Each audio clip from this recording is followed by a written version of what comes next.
My son recorded my conversation with my lover, and my husband silently played the recording at dinner, serving divorce papers for dessert.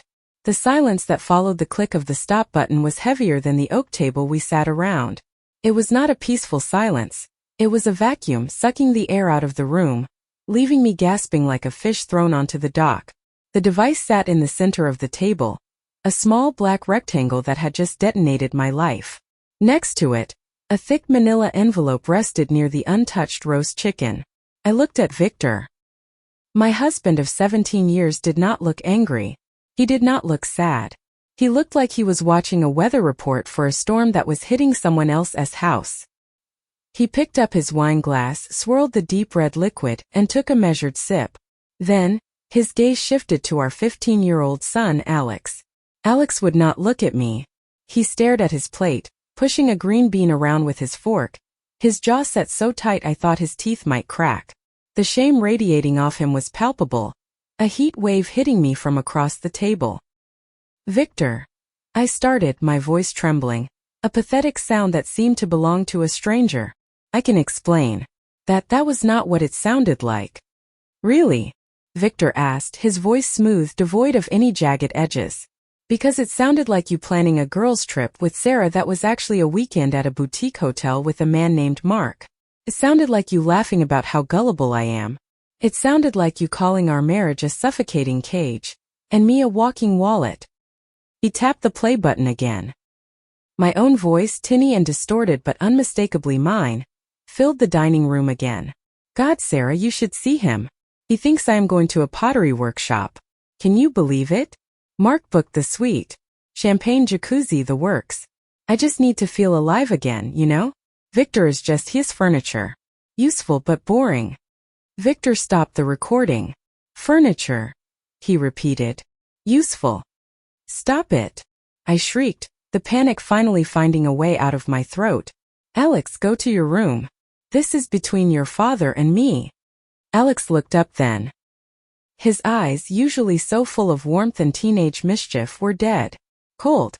I am not going anywhere, he said, his voice cracking slightly into a deeper register. I gave him the recording, Mom. I heard you on the phone. You thought I was at soccer practice. You did not even check the garage. The room spun. My own son. My baby. He had been the spy in my own home. You spied on me? I gasped, trying to turn the tables, trying to find some moral high ground in this swamp I had created. Alex, how could you invade my privacy like that? How could you betray us? Alex shot back, slamming his fork down. The clatter echoed like a gunshot. You were laughing at Dad. You were laughing at us. Victor raised a hand, silencing him. That is enough, Alex. Thank you. He slid the manila envelope across the polished wood. It stopped right in front of my plate. These are for you, Mary. Have you already signed them? My lawyer has prepared everything. We're going for full custody, obviously. Given the circumstances and the evidence, I do not think you'll have much luck contesting it. I stared at the envelope. Divorce? Victor, you see, not be serious. Over one mistake. We can go to counseling. We can fix this. LL stopped seeing him. It meant nothing. Nothing. Victor raised an eyebrow. You risked our family for nothing? That makes it worse, Mary. If you had fallen in love, maybe I could understand the tragedy of it. But to destroy us for a cheap thrill? For boredom? He stood up, looking tall and imposing in a way I had not noticed in years. I had forgotten how formidable Victor could be. I had grown so used to his quiet reliability that I mistook it for weakness. You have an hour to pack a bag, he said, checking his watch. I've booked you a room at the Holiday Inn by the highway for 3 nights. After that, you're on your own. I want you out of the house before I clear the table. You not kick me out. This is my house too. I screamed, standing up, my chair screeching against the floor. Actually, Victor said, his eyes hard as flint, under the prenup you signed 17 years ago, which I'm sure you've forgotten, infidelity triggers a specific clause regarding residency. And since the house was mine before the marriage, yes, I can. Especially since I have proof that your presence is detrimental to our son's emotional well-being. I looked at Alex, pleading with my eyes. Alex, baby, please. Tell him. Tell him not to do this. Alex stood up, taking his plate. I am going to my room, Dad. I do not want to watch her leave. He walked out. He did not look back. Not once. The slam of his bedroom door was the final punctuation mark on my life as I knew it. I stood there, shaking, looking at the man who had been my partner for nearly 2 decades. Victor, please. I whispered, the fight draining out of me, replaced by a cold, creeping terror. I have nowhere to go. You have Mark, Victor said, and for the first time a cruel, satisfied smile touched his lips. He booked the suite, did not he? Go enjoy the jacuzzi, Mary. You're finally free. The rain was not a poetic drizzle. It was a torrential downpour that seemed determined to wash my car off the road. I gripped the steering wheel of my SUV, my knuckles white, fighting the urge to drive into the median. My suitcase, hastily packed with a random assortment of clothes, half of them useless evening wear, rattled in the back seat. I pulled into the parking lot of the Holiday Inn. It was grim. The neon sign flickered, buzzing with a dying electrical hum. This was my reality now. An hour ago, I was the mistress of a beautiful suburban home with a heated floor and a custom kitchen. Now I was a guest at a 2-star motel next to a truck stop. I sat in the car, the engine idling, and stared at my phone. The screen was blurry through my tears. I needed a lifeline. I needed someone to tell me this was a nightmare, a fixable glitch in the matrix. I dialed Mark. He answered on the second ring, his voice low and husky. Hey, gorgeous. Everything set for Friday? I've got the champagne chilling in my mind already. Mark, I choked out, a sob escaping before I could stop it. It is over. He knows. Victor knows everything. There was a silence on the other end. Not a shocked silence, but a calculating one. What do you mean he knows? How? Alex, I wailed. My son recorded us. He recorded me talking to Sarah. Victor played it at dinner. He kicked me out, Mark. He served me divorce papers. Jesus, Mark breathed. Then his tone shifted. It hardened. He has a recording. Does he know who I am? Did you say my name? Yes. I think so. Mark, I'm at a hotel. I do not know what to do. Can I come to your place? Just for tonight? Whoa, hold on, Mark said, the warmth completely gone from his voice. Come here. Mary, are you crazy? My wife is in the next room. She thinks I am watching the game. I froze. Your wife. You said you were separated. You said you were sleeping in the guest room. Yeah, well, it's complicated, Mark snapped. Look, if Victor has a recording, he might come after me. Alienation of affection, or look, I do not know what the laws are, but I see a not be involved in a messy divorce. I have a reputation at the firm. Your reputation? I screamed at the dashboard. My life just exploded. You said you loved me. You said I was the only one who understood you. We were having fun, Mary, Mark said, his voice dropping to a harsh whisper. Do not make this into something it was not. You were bored, I was bored. That's it. Do not come here. Do not call me again. If Victor contacts me, I'm denying everything. It was just talk. The line went dead. I stared at the phone, unable to comprehend the speed at which the ground was crumbling beneath me. Fun. It was just fun. I had torched my sanctuary for fun. I dialed Sarah next. My best friend. My confidant. The one who had encouraged me to live a little. Who had fed my dissatisfaction with Victor's stoicism. Sarah would help. She had a guest room. She would pour me wine and tell me how to fight back. Hello? Sarah's voice was bright, cheerful. Background noise of a TV show. Sarah, it's happening. He threw me out. I sobbed. Victor knows. Alex recorded me talking to you. He knows about Mark, about the trip, everything. Oh wow, Sarah said. Her tone was odd. Not surprised enough. That's intense, Mary. I am at the Holiday Inn, I said, wiping my nose with the back of my hand. Can I come over? Mark just dumped me. He's staying with his wife. I have nobody, Sarah. Tonight is not good, Sarah said quickly. Steve is sick. Stomach bug. That's a mess over here. I do not care, I pleaded. I'll sleep on the couch. I just need to not be alone. Mary, listen. Sarah's voice cooled. Maybe you should just take a few days to think. Honestly, you kind of walked into this. I mean, talking about it on speakerphone? With Alex in the house? That was pretty reckless. You told me to call you. I cried, confusion mixing with the pain. You said, call me the second you alone. I thought I was alone. Well, clearly you were not, Sarah sighed. Look, I see I not get involved in the middle of this. Victor and Steve are technically friends, you know? If I harbor you, it makes things awkward for Steve at the golf club. Awkward? I whispered. Sarah, we've been friends since college. You're the godmother of my daughter. And Victor is the father, Sarah replied. I have to go, Mary. Steve is calling me. Good luck with the lawyer. You're going to need a shark. She hung up. I sat in the dark car, the rain hammering against the roof like 1,000 judging fingers. I was radioactive.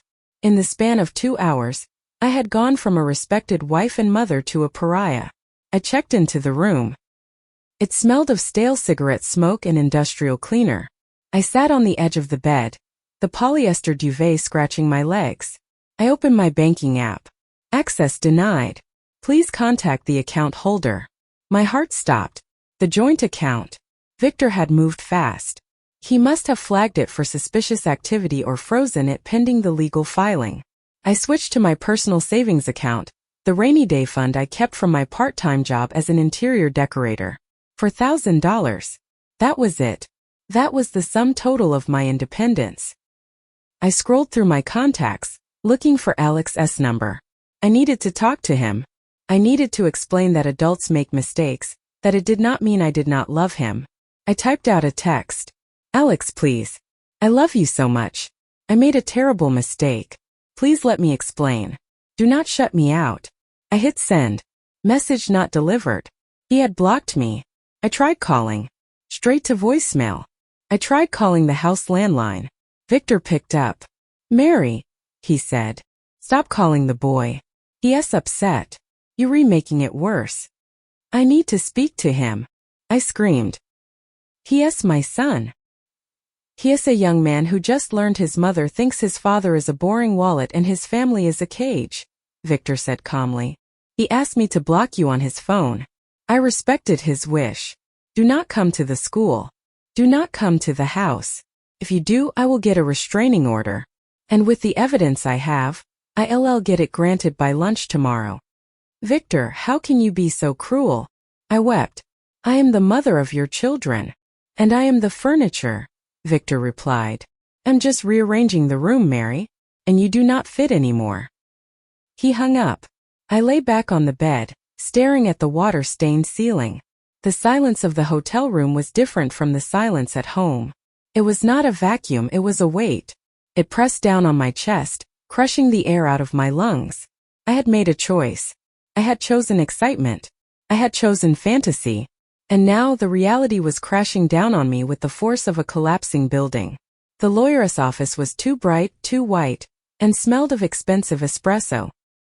My lawyer, a frazzled woman named Brenda whom I could barely afford with my dwindling savings, looked tired. Across the table sat Victor's legal team. Not one lawyer but two. Sharks in Italian suits. And Victor. He looked rested. He looked relieved. We are offering a settlement, the lead shark said, sliding a document across the glass table. Standard visitation rights, supervised for the first 6 months given the emotional distress caused to the minor child. No alimony. You keep your car and your personal effects. You sign over your equity in the house in exchange for a lump sum payment of $50,000. $50,000. I sputtered. That house is worth $2 million. My equity is half. Your equity, the lawyer said with a sneer, is debatable. But we are not here to debate math. We are here to discuss leverage. He pulled out a tablet. We have the recording, obviously, but we also have the chat logs. What chat logs? I asked, confused. I deleted everything. Not yours, Victor spoke up. His voice was gentle, almost pitying. Sarah. I froze. Sarah. Victor nodded. Sarah has been very helpful. She felt guilty apparently. Or maybe she just realized which side of the bread holds the butter. She forwarded me your conversations from the last 6 months. Every complaint about me. Every detail of your affair with Mark. Every plan you made to siphon money from our joint account for your getaways. The world tilted. Sarah. My Sarah. She sent you our texts? She's been sending them for months, Victor said. Did you really think I did not know? Did you think I was that blind? I knew about Mark before you even kissed him. Sarah told me when you first mentioned him. She told me when you planned the coffee dates. She told me when you booked the hotel. Why? I whispered. Why would she do that? Because Sarah has always been jealous of you, Mary, Victor said. You had the stable marriage, the nice house, the good kids. She's divorced, bitter and lonely. She did not want you to have an affair to be happy. She wanted you to have an affair so you would blow up your life and be down in the mud with her. And you walked right into it. The realization hit me like a physical blow to the gut. Sarah had not been encouraging me to live. She had been encouraging me to die. Every time she said, "You deserve more," she was handing me a shovel to dig my own grave. And Victor, you knew, I said, my voice trembling with a mix of horror and awe. You knew for months. And you let it happen. I waited, Victor corrected. I needed you to cross the line. I needed concrete proof. I needed you to be the villain in the story so completely that the kids would never question why I took everything. If I had stopped you at the coffee stage, you would have just resented me. You would have said I was controlling. We would have argued, maybe divorced, and you would have gotten half the house in joint custody. He leaned forward, his eyes cold and dead. But this is a slam dunk, Mary. You planned to abandon the kids for a weekend to sleep with a strange man. You mocked me. You plotted to steal money. And I have it all on tape and in text. I let you hang yourself. And you bought the rope, tied the knot, and kicked the chair away all by yourself. I looked at Brenda. She looked pale. She closed her file. Mary, she whispered. If this goes to court with the son's testimony and these texts, the judge will destroy you. This offer is the best you're going to get. I looked back at Victor. He was not the boring furniture I had mocked. He was a grandmaster, and I was a pawn he had sacrificed 10 moves ago. You used me, I whispered. You used our son. Alex came to me, Victor said sharply. He heard you on the phone weeks ago. He asked me what to do. I told him to keep his ears open. I did not tell him to record you, but I did not stop him when he said he wanted to protect our family from your lies. He hates you right now, Mary. Not because you cheated on me, but because you treated us like obstacles to your happiness. I slumped in my chair.